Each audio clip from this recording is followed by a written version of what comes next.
Üçüncü konumuz arkadaşlar, meleklerin koruduğu mallardan bahsedelim biraz da. Şimdi para bir Müslüman tarafından arkadaşlar gömülmüşse define, bunları melekler korurlar. Kutsal emanetleri de öyle. Eğer gömüde mesela haram varsa bunları da Müslüman cinler korur.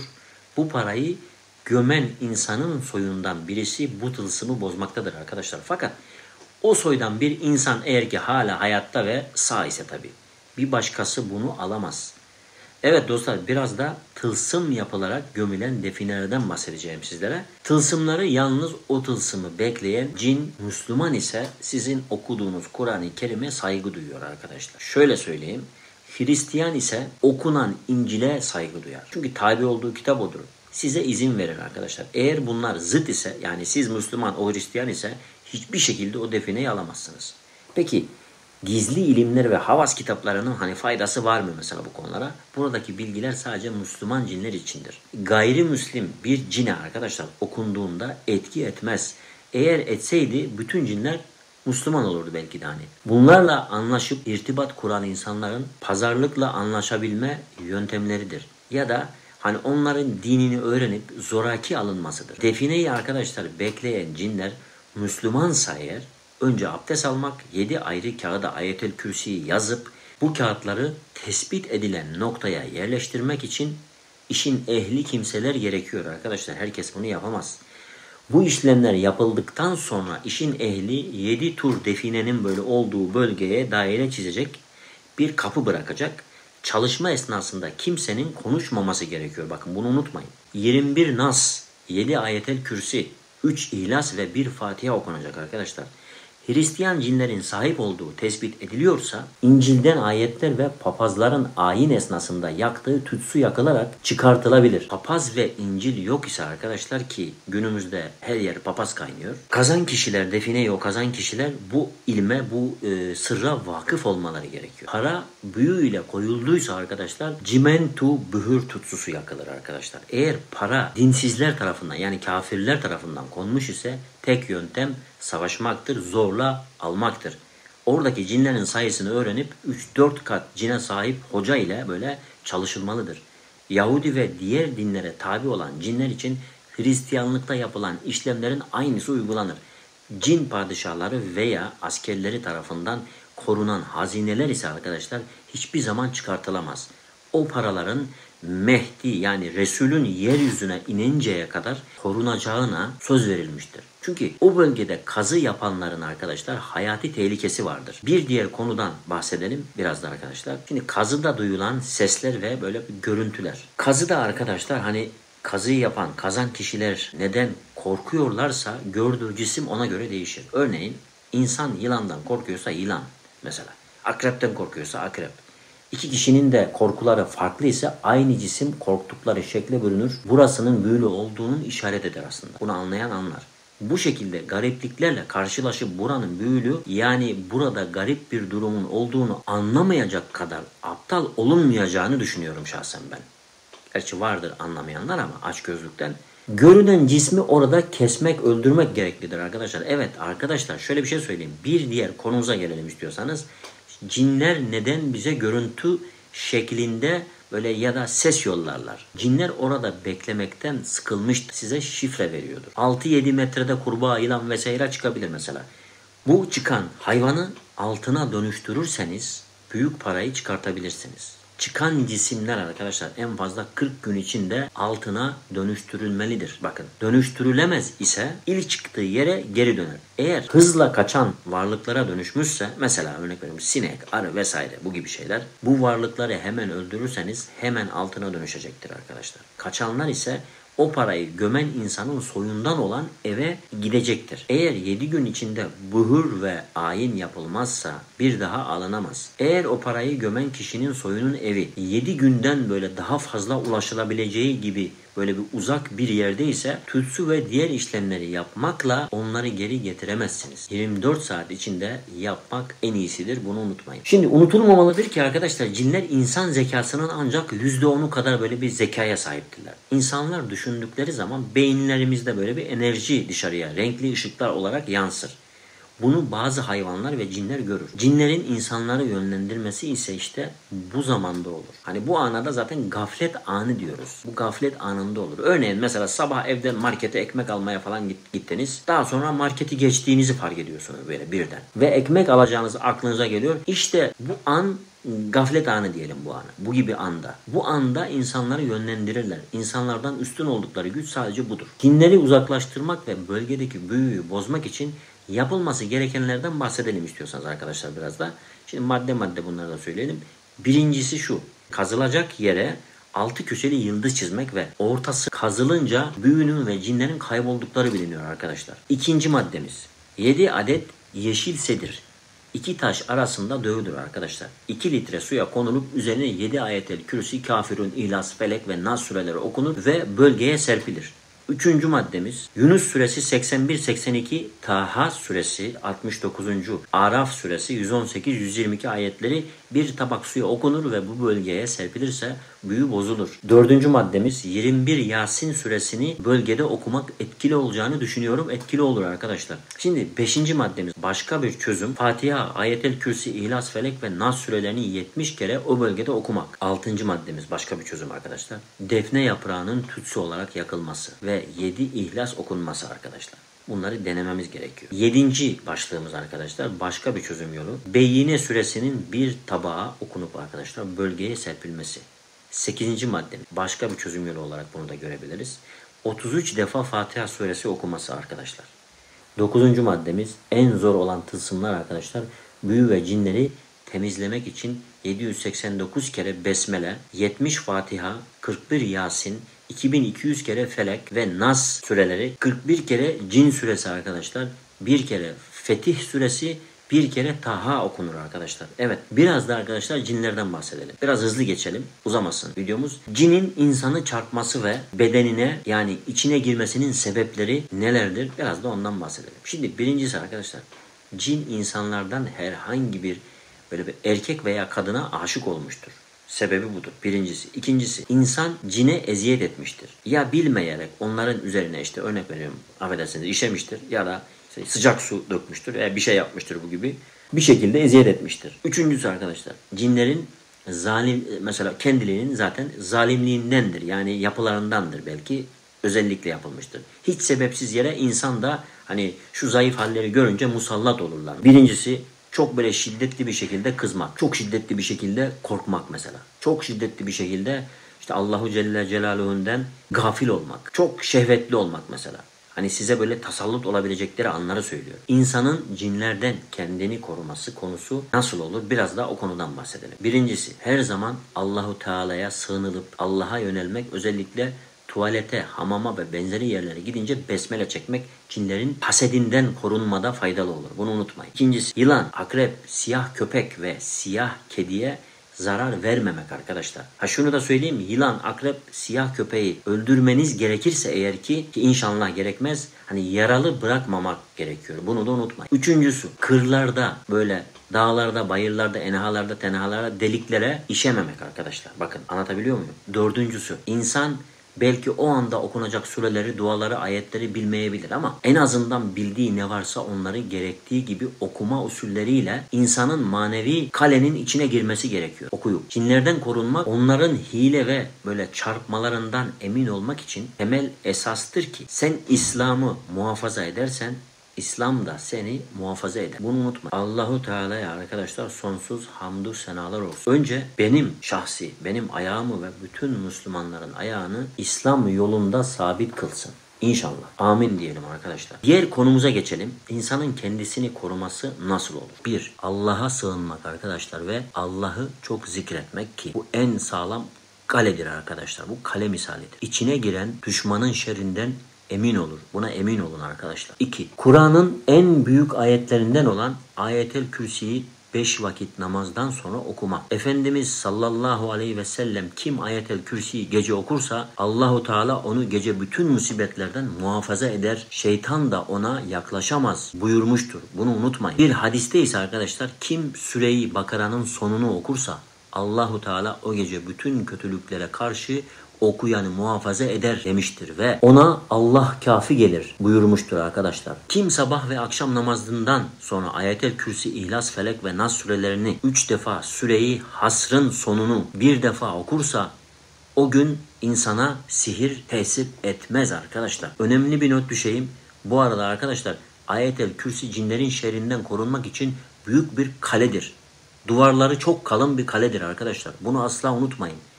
Ama bütün benliğinle, hiçbir soru işareti olmadan, tüm benliğinle inanarak okursan Allah'ın izniyle istediğin olacaktır. Öyle inanmadan, şüpheyle, belki olur, belki de olmaz diye düşünerek sen bunu okursan hiçbir şey olmayacaktır arkadaşlar. Her şey niyettir çünkü, bunu unutmayın. Sen okuduğuna, yöneldiğine, tevekkül ettiğine şüpheyle bakarsan o tevekkül ettiğin Allahu Teala da sana yardım etmeyecektir. Çünkü inanarak yapmamışsın, ona tamamen yönelmemişsin arkadaşlar. Bu böyledir. Ne zaman ki bütün benliğinle, zerrenle, bütün hücrelerinle, kalbinle, fikrinle, aklınla yönelip de kesinlikle bu olacak, inandım, Allahu Teala ben bunu yaptıysam bana bunu istediğimi veya işte şunu yapacak, verecek, yardım edecek diye hiçbir nokta kadar, zerre kadar şüphe olmadan bunu yaparsan yemin ediyorum olacaktır arkadaşlar size. Bunu deneyin ve bu gibi şeyleri yapıp da bir şey olmuyorsa kendinizden şüphe edin. İnanarak yapmamışsınız arkadaşlar çünkü. Demek istediğimi anlatabiliyor muyum? Şimdi diğer bir konumuza gelelim.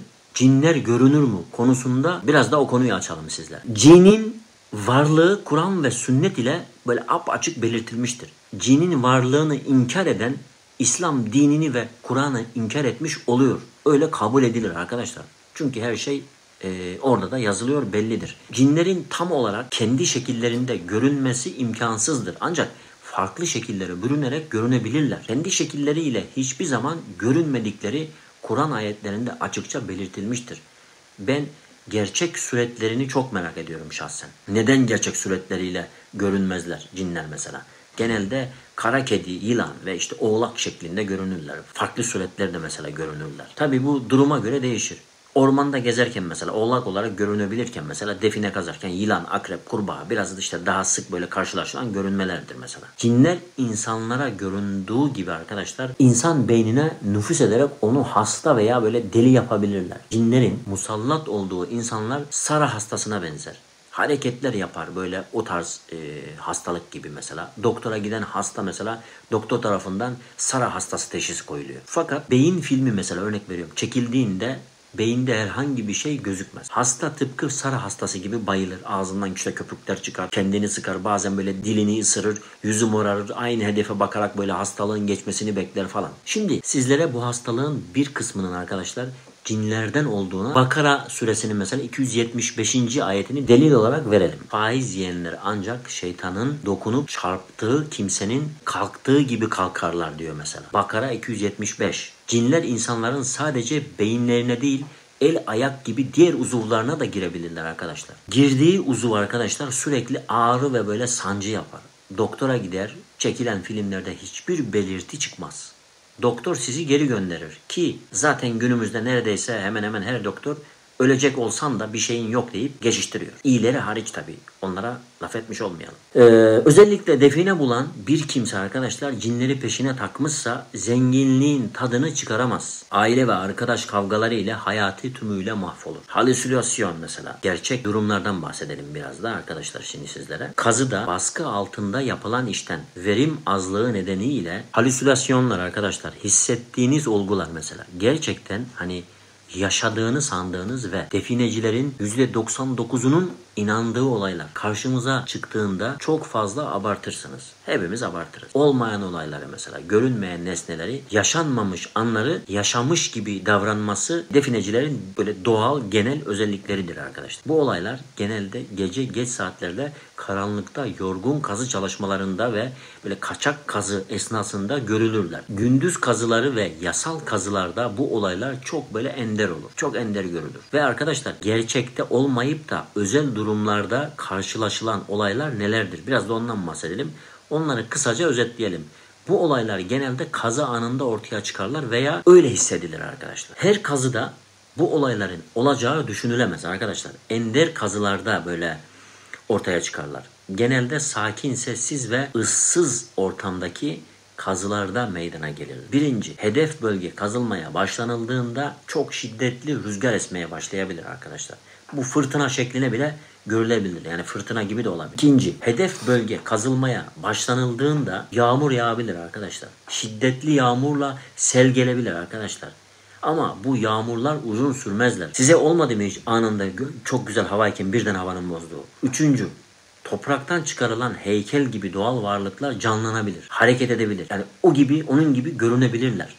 Bu durum genelde heyecan, korku ve yorgunluğun böyle birleşmesi ile halüsinasyon arkadaşlar olabilir. Gerçekte olabilir arkadaşlar bu. 4. Topraktan çıkarılan heykellerin arkadaşlar gözünden, ağzından veya kafasından kanlar akabileceği gibi bu şekilde de görünebilir. 5. Topraktan çıkarılan heykel ağzından veya kafasından kanlar akabilir.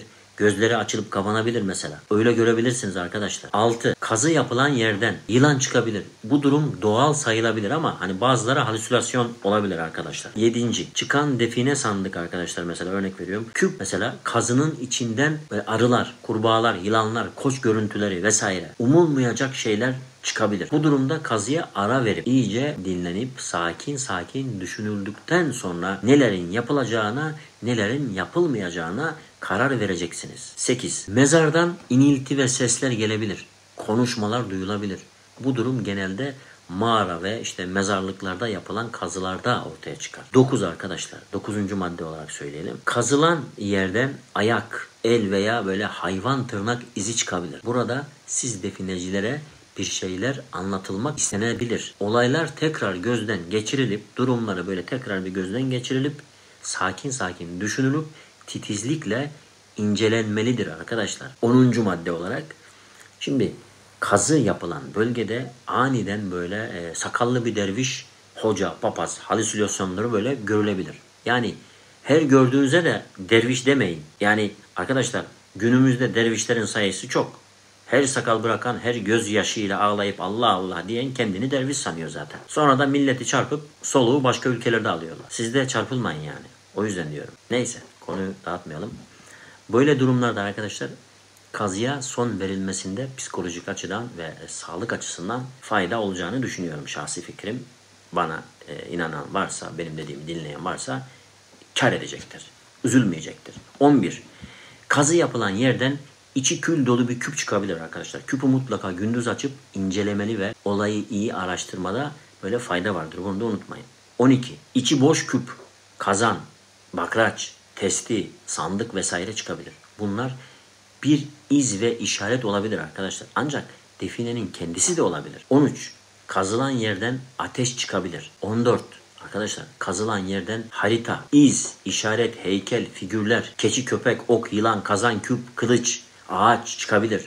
Bunlara dikkat edilmesi gerekir. Çevre araştırılmasının iyi yapıldığında size çok fazla bölge hakkında bilgi verebilir arkadaşlar. Böyle durumlarda araştırmalar tekrardan böyle bir gözden geçirilmeli, teker teker etüt edilmelidir diye şahsi fikrimdir, öyle düşünüyorum. Siz de öyle yapmanızı tavsiye ediyorum. Detaylar üzerinde arkadaşlar çok böyle titizlikle durulmalı, incelenmelidir. Hiçbir şeyi es geçmeyin. Önemsemezlik yapmayın yani. Yapılan kazıdan arkadaşlar her zaman altın, para, mücevherat çıkmayabilir. Bazen iz ve işaretler de çıkabilir. Bunların iyi değerlendirilmesi ve anlaşılması gerekir arkadaşlar. Psikolojik yönden hazır değilseniz bu işe paniğe kapılır ve böyle rahatlıkla hata yapabilirsiniz. Böyle durumlarda panik yapılmaması gerekir arkadaşlar. Kazıdan her şeyin çıkabileceği bilinmelidir. Hazırlıklı olunmalıdır ki korkuya kapılıp böyle afallamayasınız. Bu olayların %90'ı kazı yapan insanlara zarar vermezler. Ancak zararlı olan olaylar da var. Şunu söyleyeyim. İnsanlar yorgun mesela.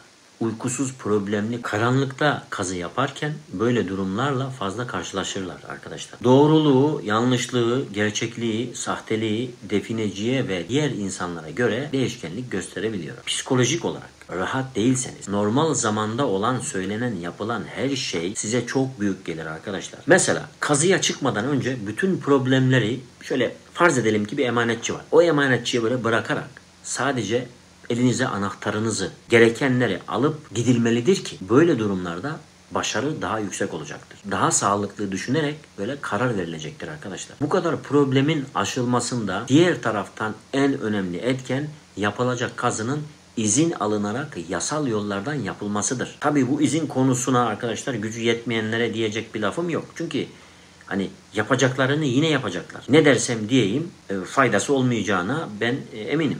Ama yine de diyeyim ki benden çıkmış olsun. Yasak olan, kanuni olmayan hiçbir işlem yapmayın ve yaptırmayın. Önermiyorum. Kanuni yapılan kazılarla ilgili arkadaşlar müze müdürlüğü ve mülki amirlerce görevlendirilen görevliler olacağından dolayı psikolojik etkilerin %90 böyle ortadan kalkacak ve sağlıklı bir kazı yapılacaktır. Yani korkun olmayacak, bir şey gelir mi falan filan, zaman sınırlaması olmayacağından sakin böyle kararlar verileceğine eminim. Bunu siz de biliyorsunuz. Gecenin karanlığından dolayı olaylar çok az olacaktır arkadaşlar. Bu tür olaylar halüsinasyon veya gerçek olabilir. Ama gerçek olma olasılığı yüksektir. Bunu unutmayın. Şimdi arkadaşlar şöyle söyleyeyim. Tabii bu video daha da detaylandırılabilir. Ben bunu sabaha kadar anlatırım size. Bir dünya bilgi var bu konuda. Ama sizin ne kadar bu bilgilere hazır veya ne kadar istekli olduğunuzu ben şu anda bilmiyorum. Ve ne kadar sabırlı olduğunuzu bilmiyorum. Sonuçta bir emek veriyoruz. Bakın bunları ben size anlatıyorum. Ve sizin için faydalı olmasını istiyorum. Onun için anlatıyorum. İstenilirse, talep edilirse bütün sosyal medya hesaplarımız vardır. Oradan yazabilirsiniz, belirtebilirsiniz. Özellikle videonun yorum kısmı var ya. Hiç yok, yorum kısmı var. Yorumlardan düşüncelerinizi, isteklerinizi belirtin. Arkadaşlar yorum kısmına yorum yazmak veya işte sosyal medyalarımıza böyle üye olmak, abone olmak, yazmak, resim göndermek, video göndermek parayla değil arkadaşlar. Para istemiyoruz.